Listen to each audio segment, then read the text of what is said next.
Hi LinkedIn, hi Facebook, Mike Sperduti here. Today joined with my partner Mike Strange and the CEO of a revolutionary company that is going to change the lives of you and your family when it comes to going to the doctor and seeing a specialist and making all of our lives much easier and bringing a lot of value to healthcare to make sure we get the treatment that we deserve. Mr. Alan Quinlan, and his company is Get Referred. Welcome, Alan. Thank you. Hi, Michael. Hey, what's going on? So today, guys, we're going to let you sneak peek to how we actually put a business growth plan together. Alan, as the CEO, came up with the idea of this company that is an efficient process to get, when you go to see your primary physician and you need to see a specialist, he's really come up with, and we used this last time, the Uber model of making it efficient. If you want to see how that works, you can check out the video that we did yesterday.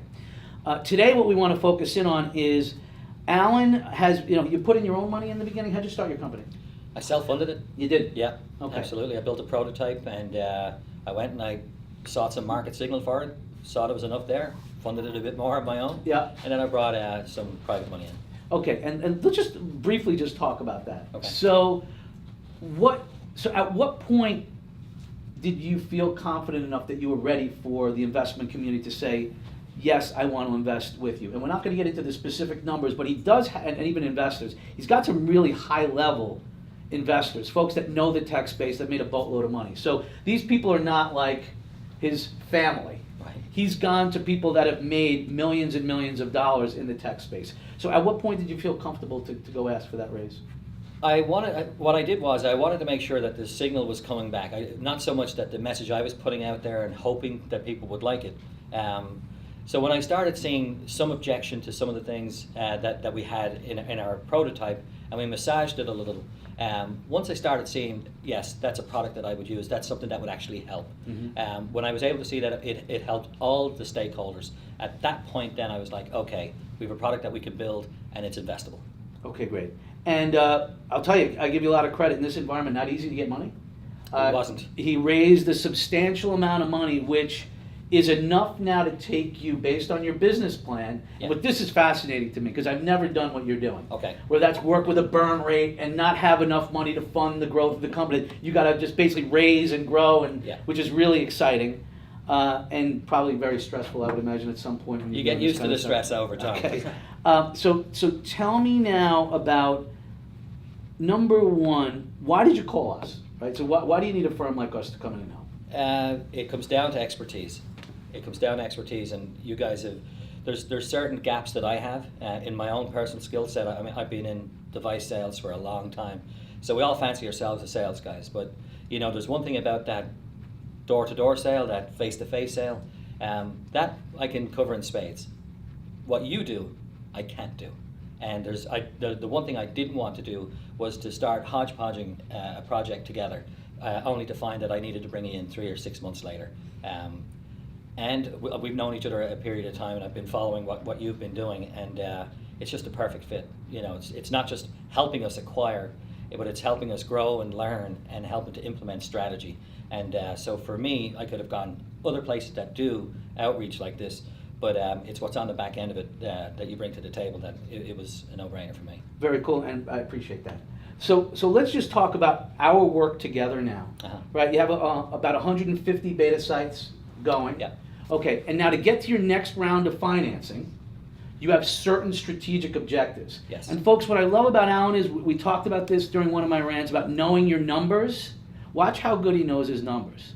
So how many new accounts do you need to open up in order for you to hit the numbers that your investors are going to think that are attractive? So what we've done is we've broken down the actual users that we're looking for. Mm-hmm. So we would there's a set number of primary care, family med doctors that we're looking for, and that number is about 200 of those accounts over the next 10 months. So, or at least into 10 months of next year. Sure. So you need 200 primary care physicians to register for the site and actively use the site. Actively use it and refer Yeah. over the next 10 months. Yeah. Okay.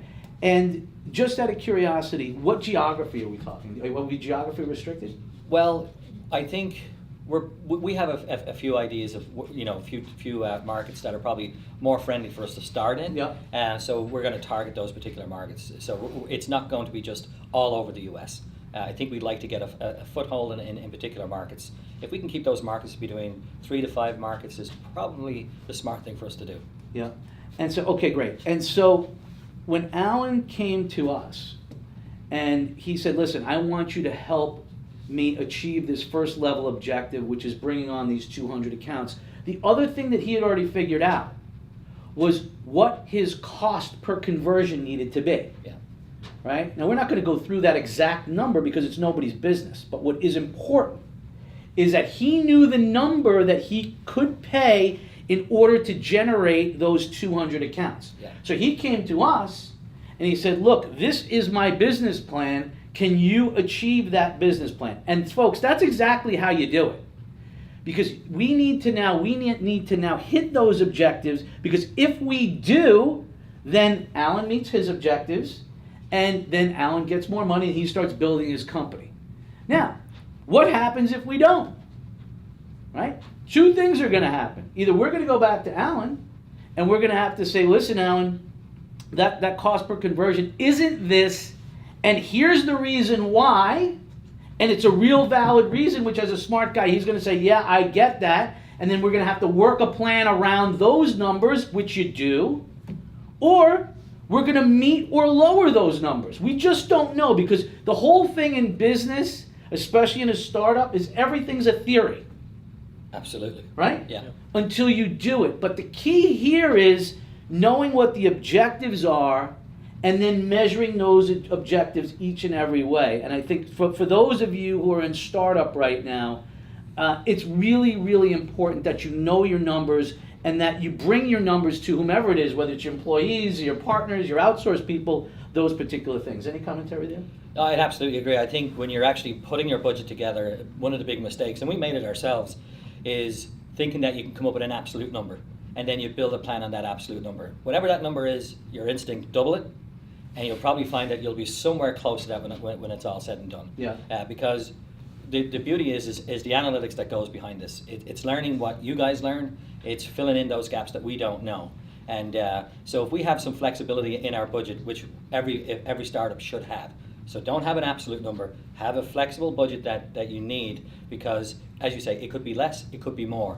If the acquisition is 15 or 20% more, it's still worth it. Yeah. So again, and it's just being able to move things around your business plan accordingly. You might have to go without 1 or 2 other things, but your acquisition of your initial customer base is absolutely paramount to have some grasp on it. Totally. And then the other thing that I think is really important to learn here is, I can't tell you how many startups, they have the great idea, Mm-hmm. it's going to change the game, they have the right engineering team, they have the right, all the operational and manufacturing components, they have it nailed down, and they raise enough money just to meet that. And then they forget about, oh yeah, we got to sell it. Yeah. So I think the other thing that's really critical, and I give you a lot of credit, and I can't believe I have to give you credit for this, but I do, because there's so many people that don't do it, and it's just so ridiculous to think that you could actually go into business without a marketing budget. So he actually has money. Part of the raise was, I'm going to spend this amount of money to make it because I know I got to do this, but also this amount of money to go out and hire salespeople, promotion, marketing, build my marketing materials, hire a company like ours, whatever it is. So was there ever a point where you thought, fuck it, I'm not gonna worry about marketing? No, I got to be honest. I learned that lesson a long time ago. Right. What I did learn though was, you talked about it earlier on, how difficult raising money is. Yeah. And there are certain deltas within a business plan that you start to see evolve. And as soon as our marketing and sales budget crept up to about 70% of our spend going into next year, people were prepared to invest in the company. Interesting. Very, very good. The institutional investor especially. Yeah, totally. Right, because they're smart people. Yeah. Yeah. Anyway, Alan, I genuinely appreciate you sharing your business model with us, and Thank you. Awesome. it's been fantastic. And folks, listen, if you're in that startup phase, just model what Alan did. Know your numbers, know exactly what your costs are, go out there, bring in the expertise that you don't have, and just work every day to make your dream happen, because it will. Thanks, everybody. Thanks. Thank you.